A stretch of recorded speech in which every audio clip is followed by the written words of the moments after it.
Aleluya, aleluya. ¿Cuántos le damos la gloria al Señor? Déles alabanza al Señor de esta tierra, de esta iglesia y del universo. Amén. Quiero invitarles así de pie para que luego se puedan sentar tranquilitos. Vamos a leer allí en el libro de Segunda de Corintios, capítulo 12. Segunda de Corintios, capítulo 12, versículo 9. Solamente vamos a leer un versículo y quiero que todos me acompañen a leer este versículo. Cuando estén allí pueden decir amén. Y leemos en el nombre de Jesús. Y me ha dicho, bástate mi gracia, porque mi poder se perfecciona en la debilidad. Por tanto, de buena gana me gloriaré más bien en mis debilidades, para que repose sobre mí el poder de Cristo. Vamos a repetirlo una vez más todos. Y dice, y me ha dicho, bástate mi gracia, porque mi poder se perfecciona en la debilidad. Por tanto, de buena gana me gloriaré más bien en mis debilidades, para que repose sobre mí el poder de Cristo. Dando una alabanza al Señor, pueden sentarse. Aleluya. Si es para el Señor, hágalo con gozo, hágalo con júbilo. Aleluya, gloria al nombre de Jesús. Dios le bendiga, mis amados hermanos, iglesia en general. Qué bueno es estar en la casa del Señor el día de hoy. Amén. Dice el salmista, mejor es un día en tus atrios que 1000 fuera de ellos. Lo dice, él tuvo que experimentar muchas cosas para llegar a ese punto de comparación. Mejor es estar un día en tus atrios que 1000 fuera de ellos.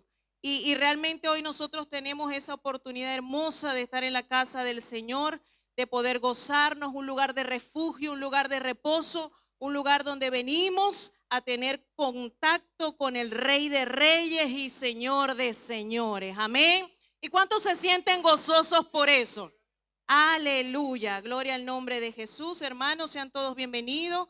Algunos hermanos que tenía algunos días que no veía, y los que normalmente siempre nos vemos, pero es hermoso estar aquí. Este es como un lugar que nosotros venimos a hacer comunión los unos a otros. Y qué hermoso que existe esa comunión en la iglesia, que usted se alegre de ver a su hermano y más bien no le huya. Que ay, por allá está. No, más bien que usted siente esa emoción de abrazarlo, de decirle Dios te bendiga, de desearle esa bendición de parte del Señor. Amén. Amén. Entonces en esta hora he traído una reflexión y la he titulado, pero sigue siendo el rey. Diga, pero sigue siendo el rey. Le sonó algo, ¿verdad? Al coro del hermano Vicente Fernández. No me. Amén. Pero no me voy a referir a ese que se mal llamaba rey. Amén. Acabamos de leer una porción de la palabra de Dios. El apóstol Pablo dice a los corintios, allí en el versículo que leíamos, dice, y me ha dicho, bástate mi gracia, porque mi poder se perfecciona en la debilidad. Por tanto, de buena gana me gloriaré, más bien en mis debilidades, para que repose sobre mí el poder de Cristo. Y yo quisiera hablar en esta hora, y quiero hablar un tema relacionado con nuestra identidad, con el autoestima, con nuestra personalidad. Amén. Porque nosotros en esta era o en esta generación que nosotros estamos viviendo, hemos construido como murallas en cuanto a nuestra personalidad. Nosotros queremos que la gente sea perfecta y queremos demostrarnos perfectos. El domingo mi esposo hablaba en la escuela dominical y decía que muchas veces llegamos a la iglesia y queremos encontrar como que estos sean puras personas perfectas. Y a la mínima cosa que veamos un defecto en un hermano nos decepcionamos. Y salimos con la excusa, ahí no hay amor en la iglesia. O ahí en la iglesia todos son imperfectos. Es que nadie se nos garantizó que los humanos íbamos a ser perfectos, ¿verdad que no? Nosotros somos seres imperfectos. Pero con el paso del tiempo hemos construido esa especie de escudo para hacernos ver ante los demás como si fuéramos personas perfectas. Y incluso cuando los chicos, las chicas están en la época del noviazgo, siempre se muestran como lo más perfecto, como que yo no hago nada indebido, yo soy el mejor del mundo. siempre tratamos de mostrar esa fachada de que hay una perfección. De hecho, hoy día el auge de las redes sociales, y yo creo que ustedes han sido todos testigos de eso, el auge de las redes sociales se debe a que nos muestran un panorama de perfección. Usted no ve en las redes sociales que las personas colocan viajes y todo el mundo le hace comentarios, wow, qué viaje tan espectacular. Hacen como alarde de sus relaciones perfectas, ¿verdad que sí? Hacen alardes de comidas, le toman fotos a las comidas así que y las arreglan las comidas que se ven así todas bonitas. No comas porque primero vamos a tomarle una foto a la comida para que vean que todo es perfecto. Nos tomamos fotos con la pareja y decimos, es que nos amamos tanto, y no estoy diciendo que no sea real, sí, claro que sí es real, pero hay sus causas y nada es tan perfecto como realmente parece, porque somos seres imperfectos, ¿verdad que sí? Pero el auge o la popularidad de lo que son las redes sociales se ha incrementado porque a nosotros nos alimenta ver perfección en otros. A nosotros como que nos emociona ver que otros sean perfectos y nos hacemos ilusiones de esa perfección ajena. Y cuando luego escuchamos en noticias que esa persona que seguíamos en las redes sociales cometió algo, se divorció y uno, ¡ah! Pero si parecían tan perfectos, parecía como que fueran sacados de película, parecía todo tan perfecto. Y lo cierto es que todas estas cosas están cargadas de imperfección. Y cuando llegamos a la iglesia, tenemos que entender que seguimos siendo imperfectos, pero sirviendo a un Dios perfecto. Esa es la única diferencia. Pero tenemos que entender que nosotros seguimos siendo personas que cometemos errores, que tenemos vida, que somos humanos, que cometemos situaciones diferentes y de imperfección, y eso nos hace humanos. Ser tan imperfectos, cargados de debilidades, cargados de pecados, cargados de errores. Amén. Pero queremos mostrar una fachada muchas veces, incluso dentro de la iglesia, y nos saludamos y queremos cargos y queremos alcanzar popularidad y queremos alcanzar posiciones solamente para que otros nos admiren. Y muchas veces en nuestro corazón sigue siendo tan errado como cuando aún no conocíamos al Señor. ¿Cuántos le dan la gloria a Dios? Pero todas estas cosas están alejadas de la realidad. Seguimos siendo tan imperfectos porque el hombre siempre está buscando ser admirado. El hombre está buscando ser respetado. Y eso nosotros lo vemos en el día a día. Hay personas que exigen respeto. Yo necesito que me respetes. Incluso hasta en las relaciones, a veces los esposos dicen, tú me respetas. O hay unos casos más intensos, tú me tienes que amar, como si el amor se exigiera. Eso es algo que tiene que nacer de cada quien. La admiración, el respeto, el amor son cosas que no las podemos exigir, eso se debe ganar. Amén. Para que usted sea respetado, usted debe ganarse ese lugar de respeto. Para que usted sea admirado, usted tiene que hacer que la gente pueda admirarlo con sus acciones. Pero vamos a seguir siendo personas imperfectas, pero quizás hacemos cosas que otras personas puedan llegar a admirarnos o puedan llegar a respetarnos. Amén. Lo cierto es que el hombre está en una intensa búsqueda de todo esto que tiene que ver con la admiración, el respeto, y por eso les hablaba hace un momento de todo lo que son las redes sociales, porque la gente hace alarde de su vida para alcanzar la admiración de otros. La gente publica toda su vida o parte de lo que creen que su vida es perfecta para que otros los admiren, les hagan comentarios, los llenen de like, de cosas, le hagan todo eso. Porque vivimos en una búsqueda intensa de respeto y de admiración.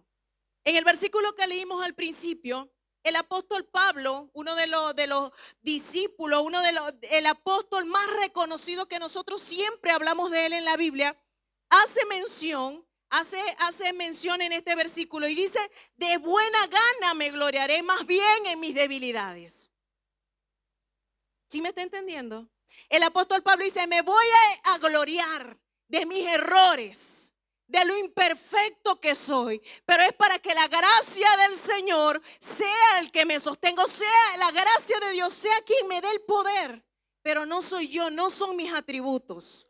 No soy yo, no soy lo que soy yo, no soy el apóstol, no soy el reconocido, sino el poder de Dios que mora en mí es lo que me hace ser admirado.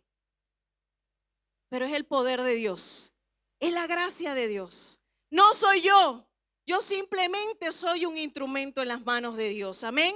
Y dice el apóstol Pablo, me he hecho un necio en gloriarme, en otro versículo. Porque a veces nos queremos gloriar de nuestros logros o escudamos nuestra vida por títulos alcanzados. Y Pablo tenía muchas razones para gloriarse. Él había sido un estudiado, había sido enseñado a los pies de Gamaliel, que era un filósofo maestro de esa época. Él tenía varios idiomas, tenía varias nacionalidades, pero él decía, me he hecho un necio en gloriarme. Y dice, de buena gana más bien voy a gloriarme en mis debilidades. Qué bueno que soy imperfecto.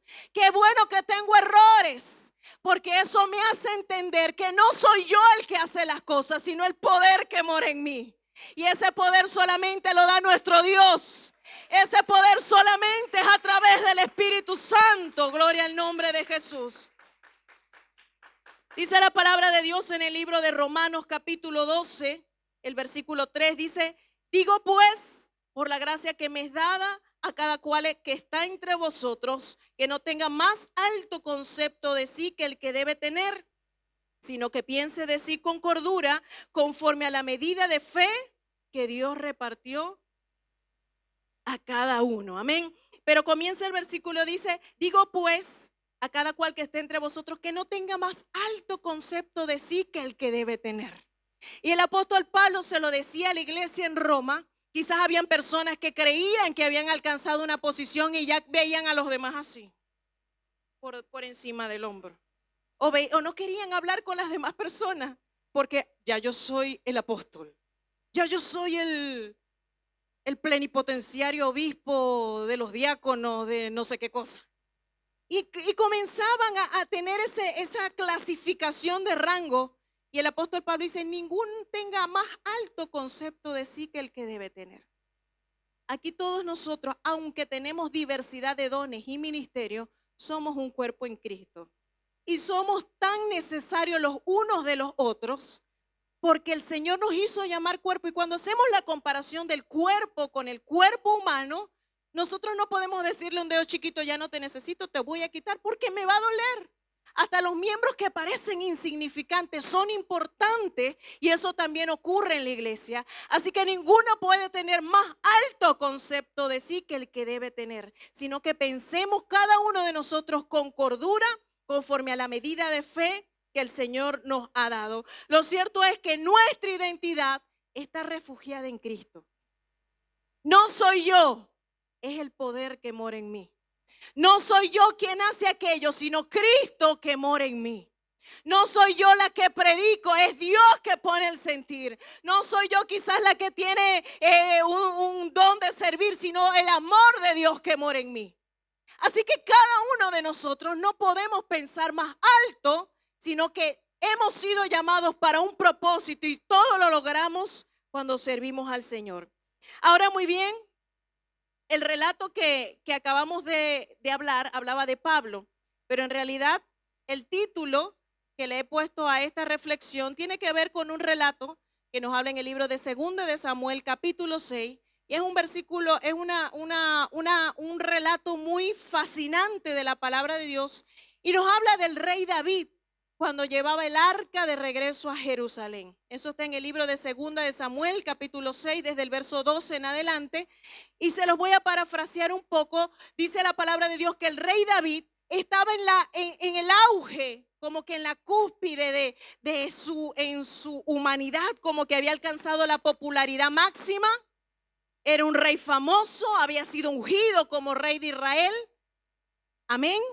Había ganado, había logrado derrotar a los filisteos. había traído la paz a Jerusalén y sumado a eso, también había devuelto el arca del pacto. Y el arca del pacto en ese tiempo representaba la presencia de Dios. Era un símbolo tan importante que era lo que le daba identidad al pueblo de Israel.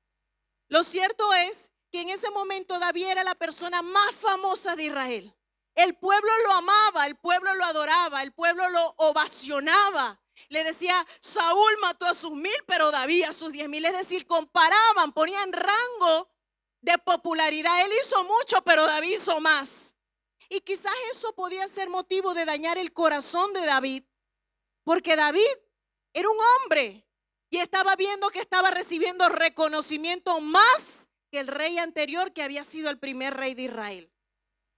Amén.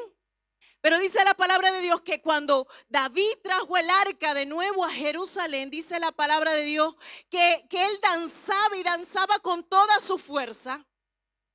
Y dice que se despojó de sus vestiduras reales. Él dijo, en este momento ya yo no soy el rey. Y dice la palabra de Dios que su esposa Mical, que era la hija del rey anterior, del rey Saúl, que conocía de protocolo, de etiqueta, de la realeza, de todo, dice que lo estaba viendo por la ventana. ¿Cuántas hermanas ven por la ventana? Estaba viendo por ahí por la ventana. ¿Qué estaba pasando? Y dice la palabra de Dios que estaba Mical viendo por la ventana y lo vio y sintió vergüenza. Se sintió humillada porque, en otras palabras, dijo, Dios mío, y ese es el rey. Está danzando y se ha quitado su traje real. Ella estaba esperando, ella sabía lo que era el protocolo de la realeza porque había sido criada en el palacio. Y cada desfile era un desfile de gloria porque estaba el arca devolviéndose al pueblo de Israel. Tenía que ser algo apoteósico. Quizás habían ejércitos de cada lado, gente lanzando palmas, dando gritos, sonando trompetas. Iba entrando el rey y todos esperaban algo así elegante. ¿Saben? ¿Se imaginan algo así? Que la alfombra roja rodara por el piso y el rey con una capa larga fuera desfilando y todos esperaban eso.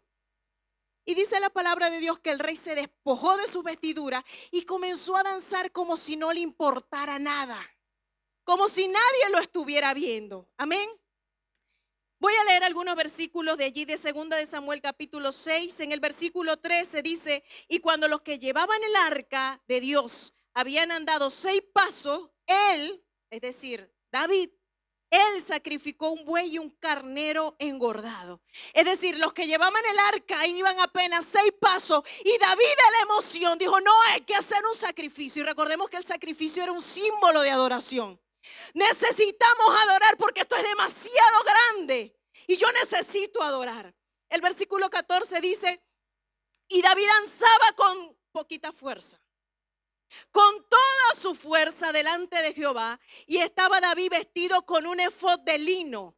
El efod era la vestidura sacerdotal. Él se había quitado su vestidura de rey, se había puesto una vestidura sacerdotal. Dice, y cuando el arca, el versículo 16, cuando el arca de Jehová llegó a la ciudad de David, aconteció que Mical, hija de Saúl, miró desde una ventana y vio al rey David que saltaba y danzaba delante de Jehová y le menospreció en su corazón. Les sintió desprecio, sintió como se sentiría como ofendida porque ella esperaba algo. Ustedes saben que una de las mujeres vea quizás a su esposo y uno dice, ese es mi esposo.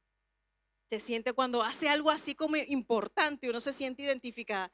Pero ella se sintió humillada porque el rey rompió el protocolo. Y dice, se sintió menosprecio, dijo como que, Dios mío, ¿qué hizo este hombre? Este no es mi esposo. Y luego sigue diciendo en el versículo 21, luego que David ofreció sacrificio, bendijo al pueblo, dejó el arca en el lugar, dice el versículo 21, dice, entonces David respondió a Mical, fue delante de Jehová quien me eligió, en preferencia a tu padre y a toda tu casa, para constituirme por príncipe sobre el pueblo de Jehová, sobre Israel, por tanto danzaré delante de Jehová. Yo se lo voy a explicar como yo lo veo.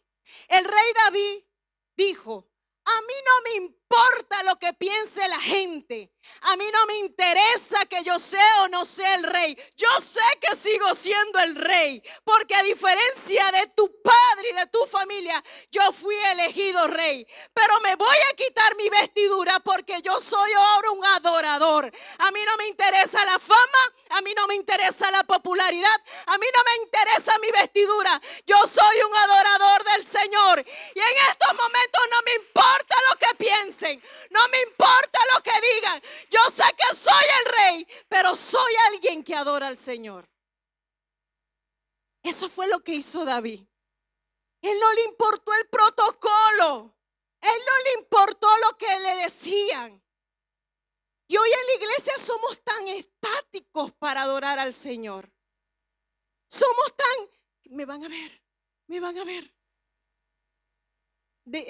Suavecito porque se me cae el pelo.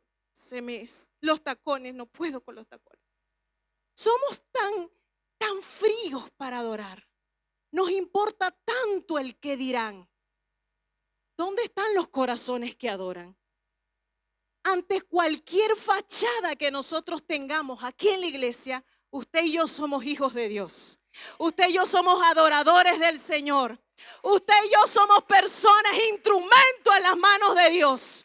No importa lo que me digan, no importa que me vean raro, yo vine a adorar a Dios. Yo he venido a adorar al Señor, gloria al nombre de Dios. Ahora les voy a hablar de otro personaje. David sabía que seguía siendo el rey. Y a él no le importó nada de cómo era visto. Y hay que estar en esa posición para imaginarse la escena, o hay que imaginarse la escena para saber qué estaba aconteciendo allí. Recordemos que en todas monarquías, en todas realezas hay su etiqueta, y eso no es de ahora. Eso viene desde hace mucho tiempo. Hay su protocolo, habían reglas. Pero David rompió el protocolo. Él no le interesó qué me iban a decir. Él no le interesó. No me importa que me vean mal. No me importa que digan que ese rey está loco. Yo quiero adorar. Él sabía que seguía siendo el rey, pero en ese momento él estaba adorando al Dios del universo. Ahora les voy a hablar de otro personaje. Y este personaje nació en un establo. Ese personaje del que les voy a hablar nació en un lugar que era desagradable, que quizás había mal olor, porque era el lugar donde se guardaban los animales. Era un lugar incómodo, era un lugar que no tenía ningún tipo de privilegios. Y la Biblia nos narra que su infancia y su juventud fue en Galilea, en el lugar más pobre de Israel en ese tiempo. Ese personaje vivió su infancia en la región más pobre de Israel. Y ese hombre tuvo sensaciones, emociones y conductas igual que usted e igual que yo. Amén. Ese hombre tuvo hambre. Dice en el libro de Marcos 11:12, al día siguiente, cuando salieron de Betania, tuvo hambre. La Biblia nos narra también que tuvo sed. Juan 19:28 nos dice, después de esto, sabiendo Jesús que ya todo estaba consumado, dijo, para que la escritura se cumpliese, tengo sed. Ese hombre del que les hablo descansó, dice Mateo 8:24, y he aquí que se levantó en el mar una tempestad tan grande que las olas cubrían la barca, pero él dormía. El hombre de quien les hablo también lloró. Dice Juan 11:35, Jesús lloró. Ese hombre de quien les hablo también escupió. Y es bueno traer como esos ejemplos, porque a veces nosotros creemos que todo es un protocolo. Dice Juan 9:6, dicho esto, escupió en tierra e hizo lodo con la saliva y untó con el lodo los ojos del ciego. ¿Ustedes se imaginan el Dios del universo escupiendo? El hombre de que les hablo también cantó. Mateo 26:30 dice, y cuando hubieron cantado el himno, salieron al monte de los olivos. Ese hombre también sintió rechazo. Marcos 6:3 dice, ¿no es este el carpintero, hijo de María, hermano de Jacobo, de José, de Judas y de Simón? ¿No están también aquí con nosotros sus hermanas? Y se escandalizaban de él. Ese hombre fue rechazado por los de su nación. Este hombre sintió ira. Marcos 11:15 dice, vinieron pues a Jerusalén y entrando Jesús en el templo comenzó a echar fuera a los que vendían y compraban en el templo y volcó las mesas de los cambistas y las sillas de los que vendían palomas. Él sintió ira. Y cuando vemos todas estas cualidades, todos estos atributos de humano, sabemos que ese Dios que nosotros estamos hablando era 100% hombre, pero seguía siendo el rey. Hizo cualquier cosa como una conducta humana, pero seguía siendo el rey. Lo vemos que lloró. La Biblia nos relata en un momento específico que se rió, pero él tuvo que reírse. Él tuvo que jugar con niños. Y hablamos el domingo pasado en la reunión del MIT, que para que los niños se acerquen a una persona, él tuvo que ser una persona que incluso hacía cariño. Ay, venga chiquito, venga, venga. Porque así si no, ningún niño se acerca a un adulto que sea. ¿Verdad que no? Ese es el Jesús que yo le estoy hablando. Y a pesar que tuvo tantos atributos y debilidades quizás como nosotros, que sintió amargura, que sintió cansancio, que lloró, que descansó, que oró, Él sigue siendo el rey. Él sigue siendo el rey. Es el Dios que nosotros predicamos y el Dios que nosotros servimos. Filipenses 2. Capítulo 2, versículos 5 al 8 dice, haya pues en vosotros este sentir que hubo también en Cristo Jesús. Ahora, ¿cuál fue ese sentir que hubo en Cristo Jesús? ¿Cuál fue ese sentir que hubo en Cristo Jesús? Seguimos leyendo en el versículo 6, dice, el cual siendo en forma de Dios, no estimó ser igual a Dios como cosa que aferrarse, sino que se despojó a sí mismo tomando forma de siervo, hecho semejante a los hombres. Y estando en la condición de hombre, se humilló a sí mismo, haciéndose obediente hasta la muerte y muerte de cruz. ¿Sabe cuál fue el sentir que hubo en Cristo? Que aunque Él era Dios y Él sabía que era Dios, no estimó ser igual a Dios como cosas que aferrarse. Y hoy muchas veces nosotros nos aferramos a títulos, a posiciones, a rangos, cuando Dios mismo, sabiendo que era Dios, Él no tuvo un punto de comparación o le restregó a alguien en la cara, yo soy Dios. Sabía que era Dios. Amén, Él sabía que era Dios. Colosenses 1:15 dice, Él es la imagen del Dios invisible, el primogénito de toda creación, aleluya.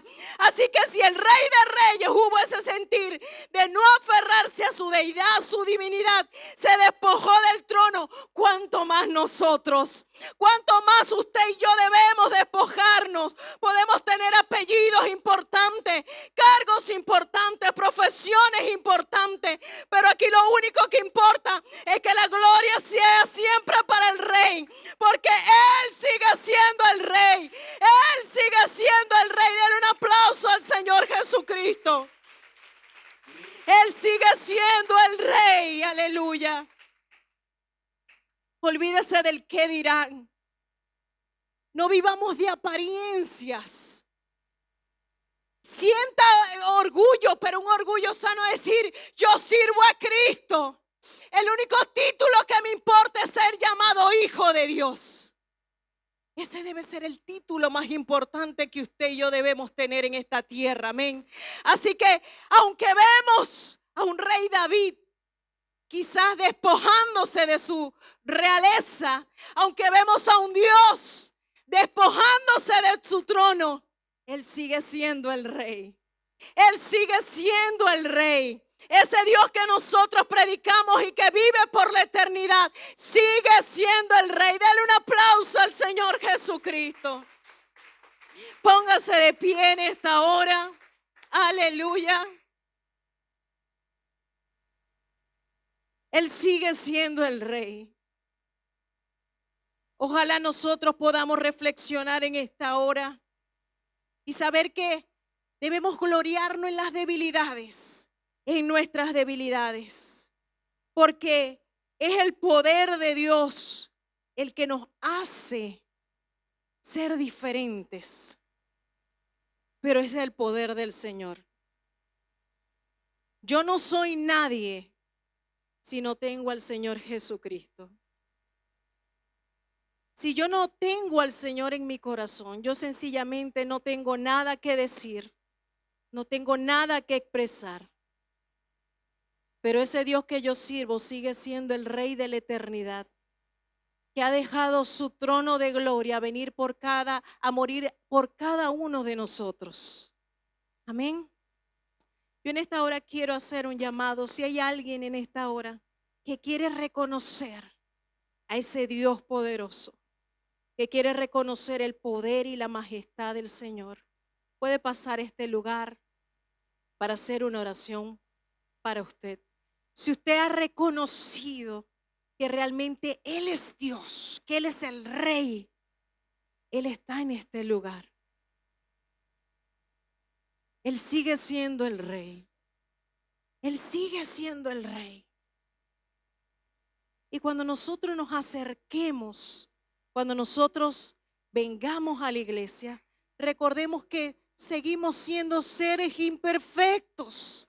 Estamos cargados de problemas, estamos cargados de debilidades, estamos cargados de errores. Pero lo que somos se lo debemos al Rey del universo. Lo que usted y yo somos se lo debemos al Rey. Ese Rey aún sigue presente y Él está dispuesto a sanar corazones. Él está dispuesto a restaurar vidas. Él está dispuesto a sanar cualquier enfermedad porque Él sigue siendo el Rey.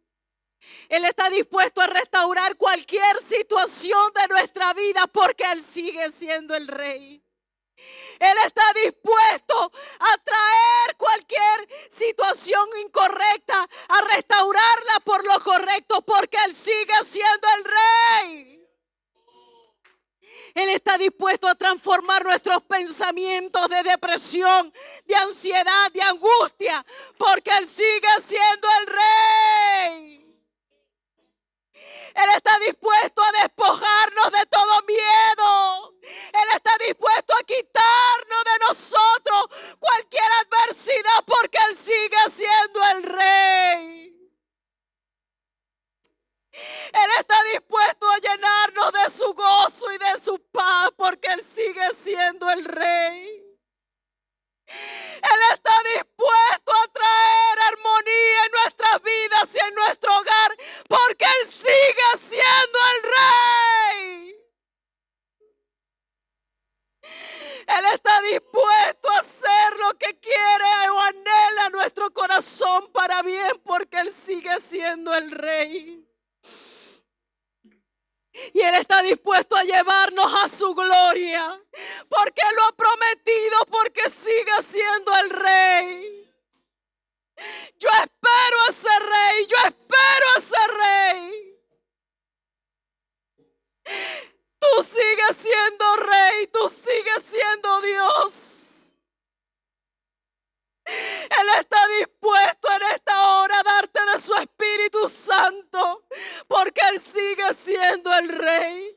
Él está dispuesto a derramar ministerio, dones en tu vida porque Él sigue siendo el Rey. Él está dispuesto a traer la armonía a nuestras vidas porque sigue siendo el Rey. Yo no sé cuál es la situación de cada uno, pero ese Rey del que yo estoy hablando, Él conoce cualquier cosa. Dice su palabra que Él conoce lo más íntimo de nuestros pensamientos. Aún no está la palabra en nuestra boca y Él ya la conoce porque Él sigue siendo el Rey. Aleluya. Ese Rey se llama Jesús. Ese rey se llama Jesús. Y es el rey al que nosotros servimos, adoramos y por él vivimos.